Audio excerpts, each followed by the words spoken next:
It's not working. It's working. What is going on, dudes? This is Vapor, and welcome back to another FNAF game theory. This is the final. This is it. I think we're done. I don't know, but I hope so. The ultimate timeline has been broken up into 3 parts. We had the one who was explaining everything about William Afton and how he started and what he ended up. Same thing with the last one, which was about Michael Afton and where he started and ended up and how he ended up being what he is today. And now we're on to the finale of the ultimate timeline. This one is titled FNAF, A Family Rebuilt Ultimate Timeline Finale. Let's get into it. So everything will be linked in the description down below so you can check everything out for yourself, along with obviously the game theories. Please go subscribe if you enjoy all of these game theories. I know there's been a lot of FNAF ones, but if you haven't seen any and are just watching them now, I suggest you go watch the rest before this one.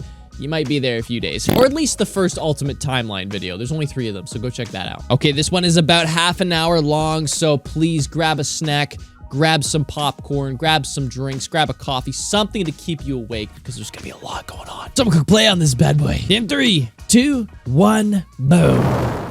Hello, Internet! Welcome to Game Theory, and the final part of my FNAF timeline, where today we're bringing our story to a close by talking about the most complicated and controversial part of the timeline, the part that I've been dreading most of all, the end. The moment where we're finally forced to come to some definitive and difficult answers trying to explain what the heck we were watching in Security Breach. The last 2 episodes have been about death. The death of Afton's family, the deaths of multiple children, the death of the franchise itself as Mike and Henry figuratively and literally burn it all down. Today's episode, though, and the current end of this franchise, is instead all about rebirth, the return of old characters in new forms, and the controversial rebirth of a franchise entering the next era of its story. But before we hop into the timeline, due to scheduling conflicts, I won't be able to have any live talk back after this episode. I know, I promised one, I was really excited about it, but I just couldn't make it work with my schedule and all the other guests' schedules. That said, I still do plan on doing one over the coming weeks with special guests. Just make sure that you're subscribed and either have all notifications turned on, or you're just watching our community tab for the announcement as to when that's gonna happen. And now, without any further ado, we finally reach the end and a new beginning to our story. Post purple guy. All right, I'm ready. Was dead. There is no need for you to return to work next week, as Fazbear Entertainment is no longer a corporate entity. All debts had been paid, all assets redistributed. The company was outright dissolved. Even the memories of the horrors that had happened there started to fade away in the public consciousness. The people were gone too. William was dead. Henry was gone. A whole generation of young Emilys and Aftons had lost their lives to the horrors of the pizzeria. All of them collateral damage to the man in the bunny suit. Everyone the company had ever touched was dead and gone. Well, all except one. Pay your child support, you deadbeat! I'm keeping the diamond ring. I also set the house on fire! Clara Afton. She'd been there in the early days, back when things with William were good. They'd had the perfect home, a thriving business, the ideal family. But shortly after their youngest son died, things started to change. William had become distant, lost in his work, obsessive. She had watched him change from this irritatingly brilliant man that she had fallen in love with to a drunken monster struggling to hold himself together. And despite her trying to reach out to him in those desperate days, he was just too far gone.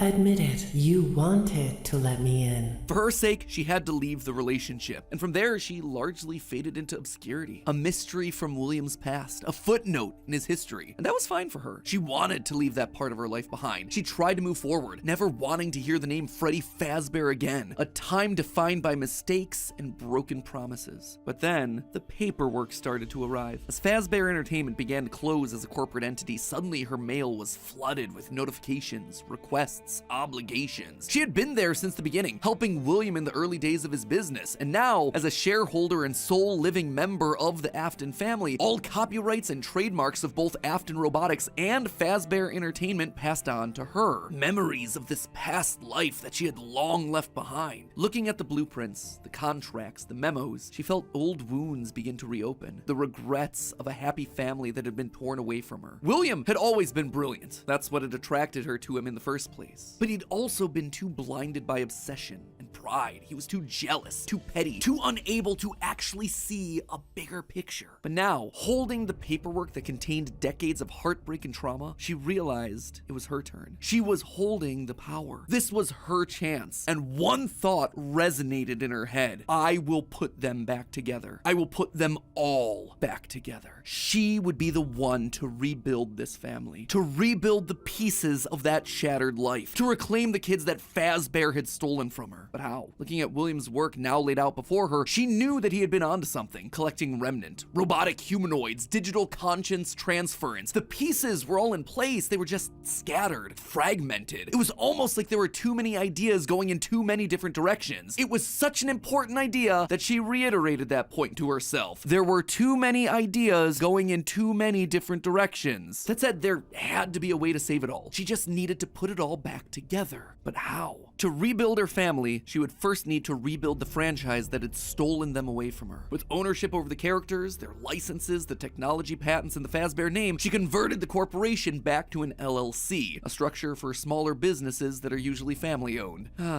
The irony was fitting. From there, she would need remnant, and lots of it. Remnant was the key. Clearly, in the later years of his life, William had been using Circus Babies Entertainment and Rentals as a remnant farm, sending robots to kids' birthday parties in the hopes of nabbing bits of the stuff here and there. But clearly, it wasn't enough. He had, what, like 4, maybe 5 animatronics going out every week? No. It was a decent idea, but to get the remnant they required, it needed scale. Dozens, hundreds of animatronics all out there, all gathering remnant from unsuspecting customers. But to do that would require help, something William would never ask for. William had kept everything in-house. His obsession with control limited him. Clara, though, she wasn't nearly that precious. A plan like this required partners, people outside of Fazbear to do the heavy lifting. So she contacted a mid-sized delivery company, DLZ Shipping Solutions, to help build replicas of all the original animatronics. And with meal delivery apps being all the rage, why not an animatronic delivery service? Order one to celebrate your birthday, your Halloween party. How about a 4th of July picnic? We'll invite Liberty Chica and 4th of July Freddy on over. She would make sure that they made skins for every occasion. Chocolate Bonnies for Easter, Shamrock Freddies for St. Patrick's Day, Dia de los Muertos Chicas. And thus, the Fazbear Funtime service was born. That's right. With the Fazbear Funtime service, you'll never be alone again. You'll always have someone watching your back. Was it ridiculous? Absolutely. Was it a sellout?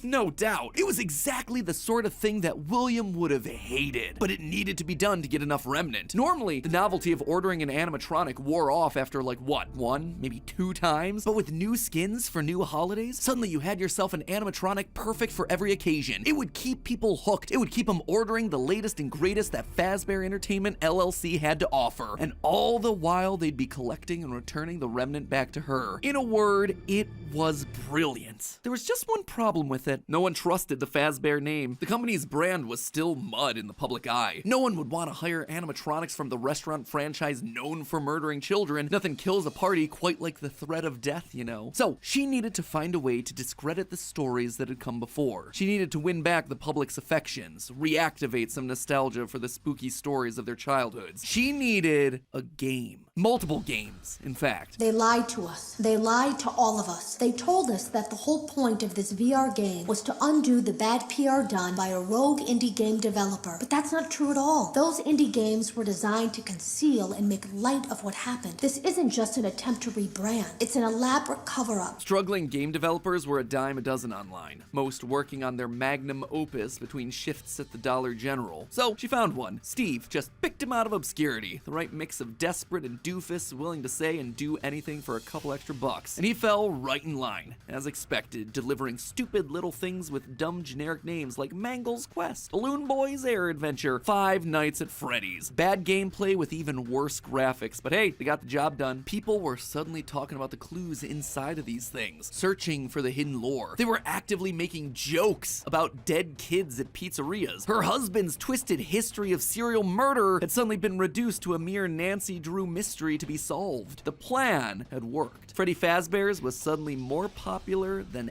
ever. Things were going shockingly well. Her takeover and reboot of the franchise was full and complete. Suddenly infused with cash, she built the largest, most ambitious project yet, the Mega Pizzaplex. William had always been so visionary, but always thought so small scale. He was careful to a fault. Not her, though. She knew that this latest project needed to be big. It needed to be flashy. It needed to be a palace for children, a place that got people talking and checking out the latest in Fazbear products. So with a steady supply of remnant flowing in, it was finally time. The stage was set. It was time to get to her real goal, literally rebuilding a family. March 2035. This is not good. This is not going well at all. Crying child, her little boy, the one that was the first to get ripped away from her. She'd seen down in his bunker that William had gotten very close to replicating artificial humans using animatronic technology, and so that's exactly what she would do. Rebuild her boy from the ground up using robotic parts. His shaggy brown hair, his favorite striped shirt, even down to small details that no one would notice, like the band-aid on his left knee. William's research had even found ways of making animatronics that could bleed and process food, making them virtually indistinguishable from a typical human. He would never have any idea of what he actually was unless he was explicitly told. The only things that could possibly ruin the illusion were any overrides to his internal systems. If something were to, say, interfere with the cameras that he had in his eyes, or cause some sort of a core reboot to his hard drive, or x-ray his metallic bones, then yeah, he would be exposed. But otherwise, to the outside world, he was just your typical, normal human boy. She worked down in the bowels of the Pizzaplex, giving him life, but it was one thing to build him, it was another to help him remember his identity. He died so young, so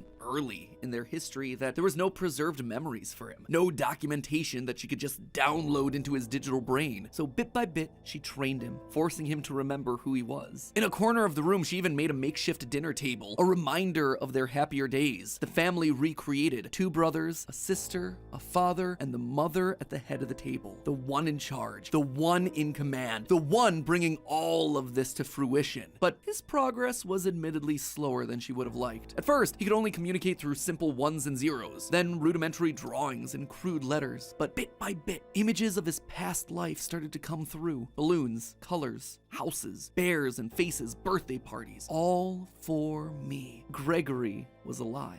As the robot boy embraced her, she felt a warmth that she hadn't in decades.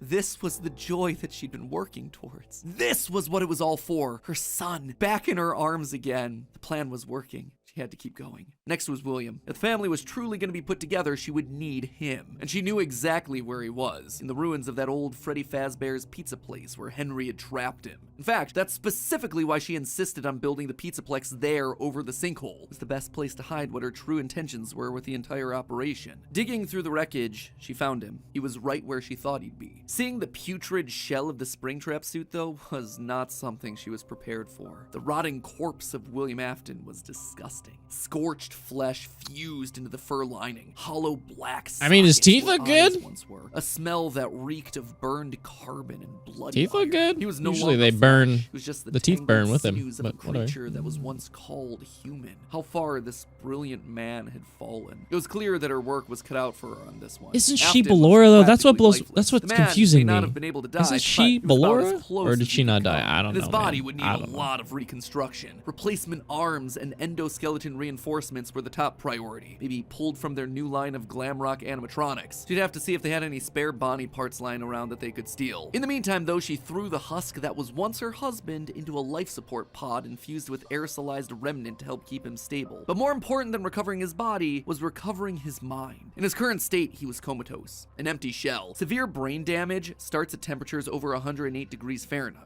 42 degrees Celsius, and years of repeated fires had burned his brain to goo. Gone was the brilliant, frustrating mind that had drawn her to him in the first place. But she had a plan. Unlike her darling boy Gregory, Afton had found ways to record his consciousness. Fundamentally, the brain is only a series of electrical connections after all, so why couldn't you replicate that in the form of a standard circuit board? In essence, you could create a digital consciousness. And one thing she knew about William, he was nothing if not cautious. A planner, someone who had backup plans to his backup plans. And sure enough, there it was, buried in piles of old animatronic CPUs, a record of Afton himself. But she needed someone to test it. Someone was definitely here during the night. It had to have been the client. I mean, they sent us that stuff in the first place with no explanation, told us to scan it, said it would expedite the process so we wouldn't need to program any pathfinding ourselves. Unlike the other games that she'd paid to have made in the past, this one had a different purpose. This wasn't about PR, it was about getting William back up and running, spreading his virus to the masses. You acknowledge that Fazbear Entertainment is not responsible for accidental digital consciousness transference, real-world manifestations of digital characters. She hired a new developer, Silver Parasol Games, to scan the boards and bring her husband into the system. And because of the immersive nature of VR, William's consciousness would be able to merge with the player, giving him a new body, a new agency. There was just one complication. Afton's hold wasn't as powerful as she had hoped. He wasn't able to gain complete control. The first trial run, Jeremy, was so desperate to escape from his grasp that he sliced his own face off with a paper shredder. Messy. Afton's followers were reluctant, to say the least. But it was the second attempt that looked like it had the potential to kill two birds with one stone. Enter Vanessa. Mrs. Afton wanted a surrogate daughter. Her darling Elizabeth would have been a young woman at this point if she had lived. And Clara wanted someone who wasn't Elizabeth, but could be just like her. Could she have just rebuilt her like Gregory? Sure, but she decided against it because she wanted an actual human mother-daughter connection. Well, that, and it would be redundant and narratively unsatisfying to have two robot kids in the same family. What could she say? William had put a lot of tools on the table for her to use, and she was planning on using them all. Plus, Elizabeth had always been so loyal to Daddy. It was time to give her a second chance, a true choice. And Vanessa seemed to be the perfect candidate to fill the role. Your dad's name was Bill? Your dad didn't play fair, did he? He used to make your mum look bad in court. He manipulated you. I know your mum after she lost the custody case. I was supposed to be a good girl. She started as a QA tester at Silver Parasol Games, the VR game development company that was part of her plan to bring back William. But more importantly, Vanessa checked all the correct boxes. Right age, blonde, green eyes with a fondness for flowers and the outdoors. In many ways, it was her daughter all over again. Except it wasn't just looks and personality. What really mattered was Vanessa's mind. Underconfident, coming from a broken home, motherless, able to be manipulated. Yes. She would do nicely. She would be the one to save dear old Daddy, just as the real Elizabeth. Wow, we're only halfway through this video. That's great. While testing the VR game, William's digital consciousness merged with Vanessa. Oh sure, she fought, fragmenting Afton's code into a series of tapes hidden across the game, trying to do web searches to regain control over her life, but it wasn't enough. She was weaker than Jeremy. She was a thrall that, despite occasional moments of lucidity, had to obey. And with Vanessa, it was a 2-for-1 deal. She was getting a daughter back, while also bringing her husband one step closer to reactivation. She just had to make sure that Vanessa was headed the right way. The reborn Gregory was an expert hacker, part of the benefits of being an Afton and a robot, so Clara had him keeping tabs on Vanessa, hacking into her emails and trailing her therapy sessions to ensure the future Elizabeth was falling in line. If any of the therapists started to ask too many questions, they were promptly dismissed from their positions. And while Gregory kept tabs on Vanessa's personal life, Mrs. Afton made sure to clear a path for her professionally. With Silver Parasol's collapse at the hands of the Anomaly, she then had the possessed Vanessa bring the contaminated circuit boards to DLZ shipping and the Fazbear Funtime service. More glitches, more Remnant, more Afton. But it was her last move that was the best. In a true masterpiece of poetry, she brought Vanessa over to be Chief Security Officer at the Pizzaplex. A true family tradition to don the hat and badge, and all it took was a recommendation from the top as well as some emails marked for deletion. Sure, Vanessa didn't have relevant experience for the job, but when it comes directly from the CEO, does it really matter? Husband, son,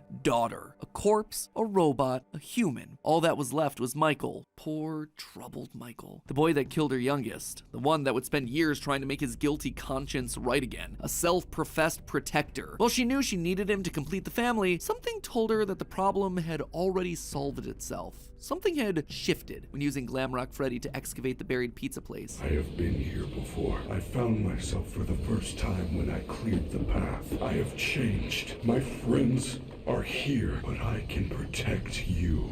I am not me. Maybe it was the remnant that had coursed through Michael's veins. Maybe it was the spirit of Michael living on as a protector. But he was there, somewhere inside of Glamrock Freddy. She could feel it. And just like that, she'd won. She'd done it. Sure, there were still some kinks to work out, some final brainwashing of Vanessa, some rehabilitation of William, but they were there. Finally, all together again under one roof, the Aftons reunited. A happy ending. And that's how it could have ended. That's how it should have ended, had it not been for a few unanticipated developments. For one, something was just wrong with the Pizzaplex. Almost as if the entire building was haunted, possessed. Puppet plushies hiding on ceilings, behind crates, places that they had no earthly way of belonging. Staff bots with greasy tears down their eyes acting like they were being puppeteered by some sort of a nightmare. Even their sounds had the echo of nightmares long past.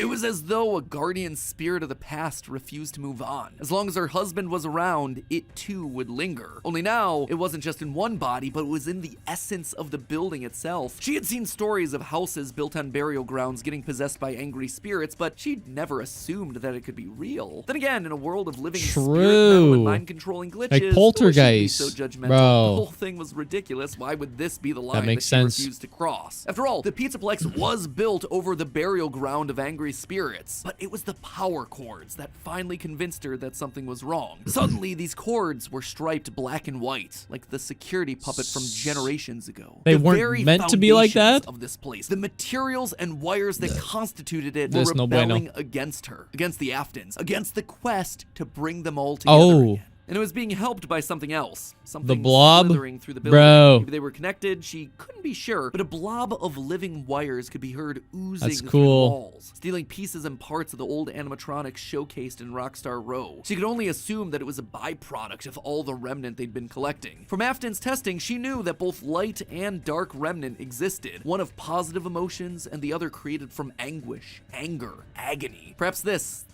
thing was an amalgamation of all the darkest parts of the pizzeria's history, a collection of the hatred still housed inside these defunct endoskeletons and exosuits. As long as it was left alone, it seemed to be harmless, but if any Afton outside of Michael got too close, it would lash out wildly. Even young Gregory, looking to punish the family that had been complicit in its horrible creation. Little did she know, though, that Gregory should have been her biggest concern, that bringing the family together would have some unforeseen consequences. Gregory was normally the goodest of boys. She had literally built him that way. But lately, he'd been disappearing more and more often, disobeying her orders, requests. She knew that he loved playing on the arcade machines once the Pizzaplex closed, being so good as to top the leaderboard on practically all of them. But lately, he was nowhere to be found. She suspected his absence had to do with Glamrock Freddy's failed performance the other night, when he malfunctioned live on stage. Almost as though the core programming of Freddy responded to seeing this rebuilt small boy. Almost like it awakened something inside of him. She'd have to make sure that Vanessa was on the lookout for him. But she'd soon come to learn that Vanessa wasn't enough. Whether it was the influence of the nightmare puppet or a reawakened hatred of animatronics seated deep in Gregory's code, something had caused him to rebel, to rip apart each animatronic in the Pizzaplex. Bit by bit, this boy was tearing down the empire that she'd so painstakingly built, freeing Vanessa from her mind control, destroying the remains of Afton in the basement, setting Glamrock Freddy loose. As her carefully created world crumbled around her one more time, she began to plot her revenge. She would have to bring them all to ruin.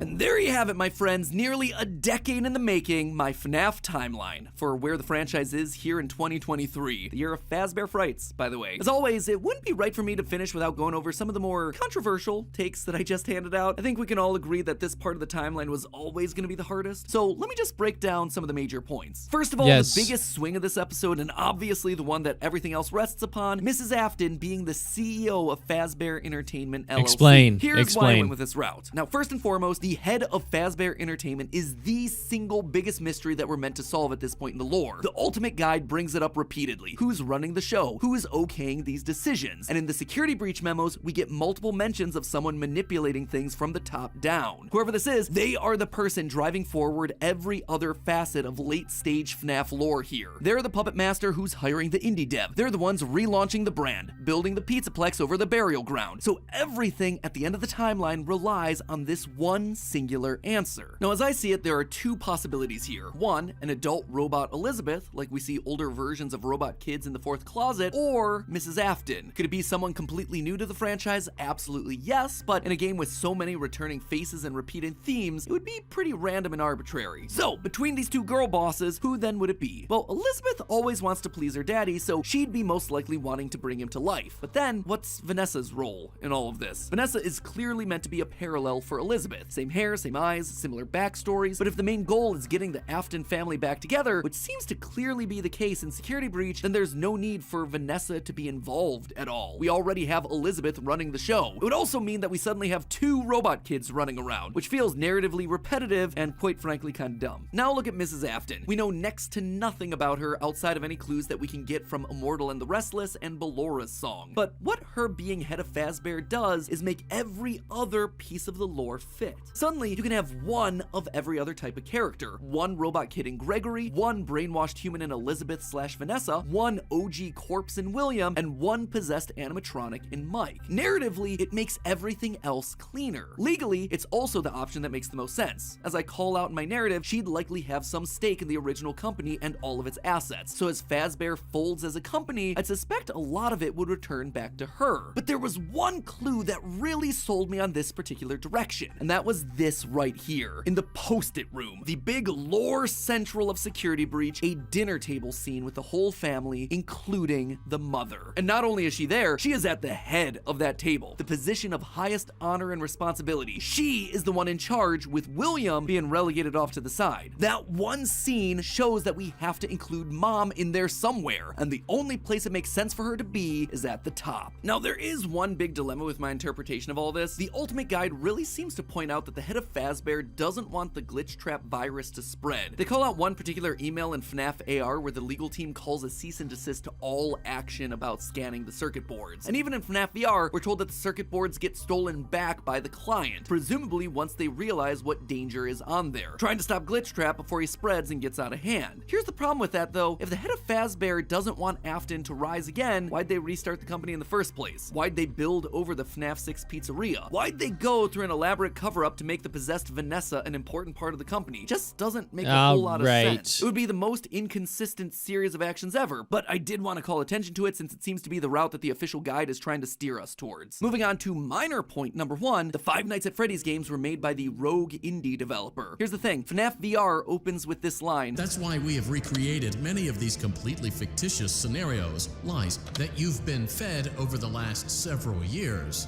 into a hilarious VR game. It's recreating the lies told to you by the indie developer, and since Help Wanted has direct recreations of FNAFs 1 through 3, it means the games must be part of the fabrications that this developer made up. Also, all of this is heavily implied in the story of the same name, Help Wanted and Tales of the Pizzaplex, hence FNAF 1 through 3 canon games within the lore of the series. Big swing number 2, the elephant, or ghost in the room, Charlie infecting the Pizzaplex. John from the channel FNAF has made some great findings about Charlie's influence over the Pizzaplex. The cables that looked like the striped arms of the puppet, the Nightmarion plushies that you find hidden across the Pizzaplex in weird places, the staff bots with creepy smiles and in your dreams written on the front. All of these things scream puppets. Plus, with the puppet mask not having tears in the blob, seems to imply that Charlie's spirit exists elsewhere. She is still in play, and she has an important role, especially in Gregory's Post-it room. The doors to the Post-it room in the game's code are called Charlie doors, and inside we see a bunch of lit up nightmare staff bot heads. Suspicious to say the least. The channel ID's Fantasy did a great theory looking at the Post-it notes, concluding that the crying child / Gregory isn't alone in this room, but rather might be communicating with someone. A spirit, Charlie. Charlie's spirit seems to have pulled a poltergeist. Instead of controlling one thing, she's affecting a lot of little details, foundational elements of the Pizzaplex. And this isn't the first time that we've seen this in the franchise either. We've seen spirits communicating with people through physical writing in the survival logbook. So we know that this is an established means of spirit communication within this franchise. And I suspect that to some extent it might be Charlie's influence making Gregory go haywire. Which brings me then to my final and probably biggest controversy in recent FNAF history, Gregory as Patient 46, the evil robot mastermind. Now, I know when I first came out with this theory a year ago, people were mad. But here's the thing, you don't have to take my evidence points for it anymore. The recent Tales from the Pizzaplex story, GGY, basically goes and just outright proves it. In GGY, we find out about a boy named Gregory who's getting all the high scores in the Pizzaplex arcade machines. When therapists start to go missing, it's confirmed that GGY is the one that's working to bump them off. And when animatronics start getting corrupted by a mysterious glitch, GGY's those letters are found inside the code. He even chooses the code name Dr. Rabbit, for crying out loud. But obviously, by the time of security breach, Gregory is working against Burn Trap, Vanessa, and the animatronics. Why? How? Well, it's not really clear. I tend to believe that something must have happened to cause him to either lose his memory or be reset in some way. Maybe it was Charlie talking to him in his post-it room. Maybe he hit his head. Maybe it was the connection that he made with Mike on stage in Glamrock Freddy. Not exactly sure, and I don't think we have enough clues to solve any of it yet. But it makes sense from a story perspective. Well, maybe we'll learn about that in the Ruined to DLC. Trying to destroy him and not knowing who he is in security breach. And with that, my friends, I'm wrapping this thing up. Congratulations, we are on page 40. 22,000 words of FNAF, baby. Practically just wrote myself a Tales of the Pizzaplex short story. Have I answered everything? No. Does everything fit cleanly? No. But does it feel like the best and most cohesive narrative for all these characters that addresses most of the evidence we're given? Yeah. For me, honestly, it really does. And let's be honest with ourselves, the DLC will probably come out later this year and prove me completely wrong. Wouldn't be the first time. Then comes the movie, whatever. My descent into madness continues. But regardless, I am so proud of this. This was a This year's gonna be a good year for FNAF. Our editors who have just destroyed the editing across all 4 of these installments. You guys are the best. Thank you for pushing through on 20+ minute uploads. You are unreal and your talent is unrivaled. I'm so lucky to work with you guys every single day. And like I mentioned before, keep an eye on the channel for an announcement regarding a talkback live stream with some special guests. Was I right? Was I wrong? I want to hear your feedback, so that one's coming up soon. And with that, my friends, we can finally rest. I can leave the demon to its demons. I am tired.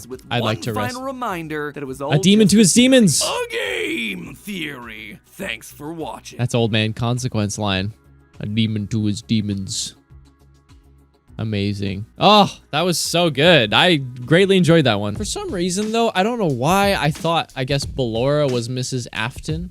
Am I wrong? I guess I am. I'm very, very out of tune with the lore, clearly. That really made a lot of sense, though, that Mrs. Afton, if she is alive, is the one who's bringing all of this back. So if I heard I want her family back, makes a lot of sense, honestly. I'm so tired. I'm sorry if I'm not talking much. I was really intrigued by that, and I definitely am satisfied up until, obviously, the release of the DLC and the movie. Movie may not explain what we're up to now, but at least it'll, you know, prove some stuff that has happened in previous games. Hopefully in the future, maybe we'll get like a prequel that kind of explains all of this, like a prequel to, you know, Fredbear's Family Diner. That'd be fantastic. We need it.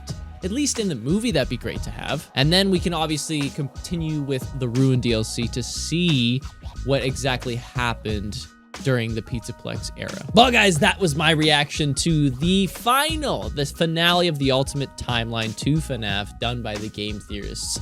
And that one was titled FNAF: A Family Rebuild. Hope you guys enjoyed. Let me know what you guys think in the comment section below, and if you have any thoughts or theories of your own, because remember, this is just a theory, it's not factual, let me know in the comments. And everything will be in the description down below so you can check everything out for yourself, obviously along with the Game Theorists channel. Please go subscribe. They definitely deserve all the love and support from all of these years of doing these.